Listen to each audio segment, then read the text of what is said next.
నమస్తే, welcome to our channel. నేను సిరి. దేశ ప్రజలు ఎప్పుడెప్పుడా అని ఎదురు చూసిన సమయం రానే వచ్చింది. ఎట్టకేలకు అయోధ్య బాలరాముని ప్రాణ ప్రతిష్ఠ జరుగుతుంది. వేద పండితుల సమక్షంలో ప్రధాని నరేంద్ర మోదీ చేతుల మీదుగా అయోధ్యలో రామ్ లల్లాకు ప్రాణ ప్రతిష్ఠను 11 గంటల 51 నిమిషాల నుంచి మధ్యాహ్నం 12 గంటల 33 నిమిషాల వరకు చేస్తారు. అయితే ఇదే సమయంలో కార్యక్రమం ఎందుకు చేపట్టారు, అభిజిత్ ముహూర్తం అంటే ఏమిటి, వేద పండితులు దీని గురించి ఏం చెప్తున్నారు, ఇప్పుడు తెలుసుకుందాం. జనవరి 22న మృగశిర నక్షత్రం ఉంది. మృగశిర నక్షత్రం సోమదేవతతో సంబంధం కలిగి ఉంటుంది. సోమదేవత అమరత్వం కలిగిన దేవతగా ప్రసిద్ధి చెందింది. మృగశిర నక్షత్రం జ్ఞానం, అనుభవాన్ని సూచిస్తుంది.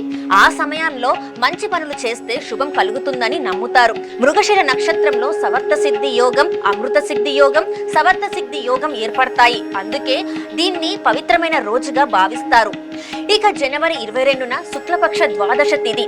ఈ రోజున విష్ణుమూర్తి తాబేలు అవతారం ఎత్తాడని పురాణాల్లో చెప్తుంటారు. శ్రీరాముడు విష్ణు అవతారం ఎత్తాడన్న సంగతి తెలిసిందే. 22వ తేదీ తిథి పవిత్రత కావడంతో రామ మందిర ప్రాణ ప్రతిష్ఠ చేయడానికి ఎంపిక చేశారు. ఈ రోజు ఏ పని చేసినా తప్పకుండా విజయం సాధిస్తారని ప్రతీతి. ఇక అభిజిత్ ముహూర్తం గురించి చాలా మందికి తెలియదు. ఈ ముహూర్తం అంటే ఏమిటి, ఇదే ముహూర్తంలో రాముణ్ణి ప్రాణ ప్రతిష్ఠ ఎందుకు చేశారు అనే సందేహాలు చాలా మందిలో కలిగాయి.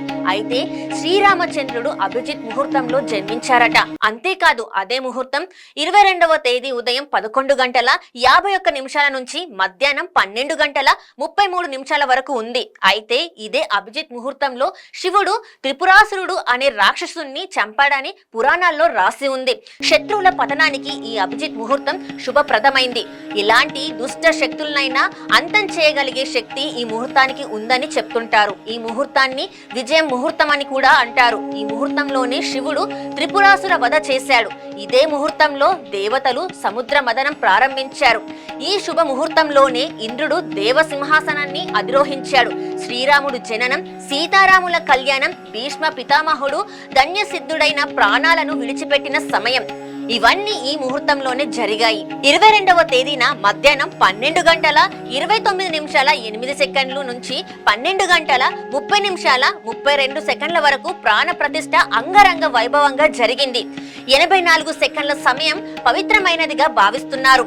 ఆ అమృత గడియల్లో ప్రాణ ప్రతిష్ఠ చేయడం వల్ల ఎంతో శుభం చేకూరుతుందని, దేశానికి మంచి జరుగుతుందని జ్యోతిష నిపుణులు చెప్తున్నారు. రామ్ లల్లా ప్రాణ ప్రతిష్ఠ అనంతరం మహాపూజ, మహాహారతి కార్యక్రమాలు జరుగుతాయి.